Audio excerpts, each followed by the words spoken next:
बिहार चुनाव के तीसरे चरण के लिए आज प्रधानमंत्री नरेंद्र मोदी ने अररिया में हुंकार भरी। अररिया में फारबिसगंज में एक जनसभा को संबोधित करते हुए पीएम मोदी ने राजद कांग्रेस पर जमकर हमला बोला और कहा कि इन लोगों ने पहले चुनाव को मजाक बनाकर रख दिया था। पीएम मोदी ने एक बार फिर दोहराया कि बिहार में एनडीए की ही सरकार बनेगी। उन्होंने कहा है कि बिहार ने डबल युवराजों को नकार दिया है और इस बार फिर से एनडीए की ही सरकार बनेगी। उन्होंने विपक्ष पर आरोप लगाया है कि पहले मतदान नहीं होता था बल्कि मत को छीन लिया जाता था। तो चलिए जानते हैं पीएम मोदी ने फारबिसगंज रैली में क्या क्या कहा है। कोरोना के संकट काल में बिहार के लोग अपने घरों से निकल रहे हैं, इतनी बड़ी संख्या में मतदान कर रहे हैं। लोकतंत्र की इस बड़ी ताकत, लोकतंत्र के प्रति हर बिहारी का इतना बड़ा समर्पण, यह पूरे विश्व के लिए एक भरोसा जगाने वाली घटना है।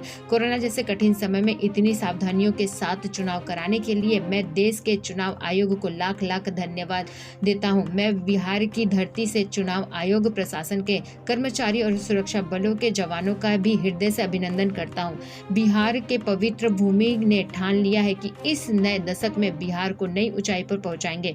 बिहार के लोगों ने जंगलराज को, डबल युवराज को सिर से नकार दिया है। आज एनडीए के विरोध में जो लोग खड़े हैं वे इतना खूब खाने पीने के बाद अब फिर से बिहार को लालच भरी नजरों से देख रहे हैं। लेकिन बिहार की जनता जानती है कि कौन बिहार के विकास के लिए प्रतिबद्ध है और कौन अपने परिवार के लिए विकास के लिए है।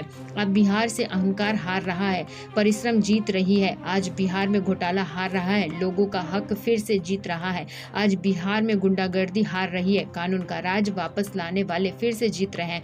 बिहार को दिन नहीं भूलने चाहिए जब चुनाव को इन लोगों ने मजाक बनाकर रख दिया था।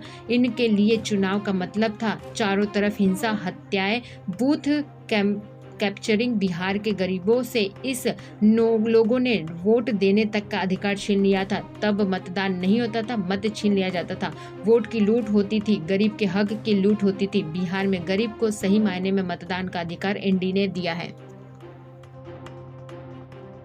भाई और बहनों, पहले चरण के मतदान के बाद और अभी जो शुरुआती जानकारी मिल रही है उसके बाद एक बात साफ है, बिहार की जनता ने डंके की चोट पर ये संदेश दे दिया है कि बिहार में फिर एक बार एनडीए की सरकार बनने जा रही है।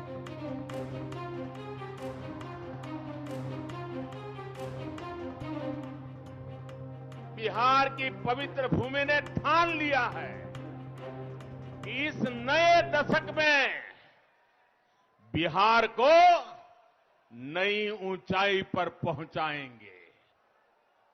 बिहार के लोगों ने जंगल राज को, डबल युवराजों को सिरे से नकार दिया है। बिहार में एक कहावत है और बड़ी सटीक कहावत है। बिहार की उस कहावत में कहा है, सब कुछ खैनी, सब कुछ खैनी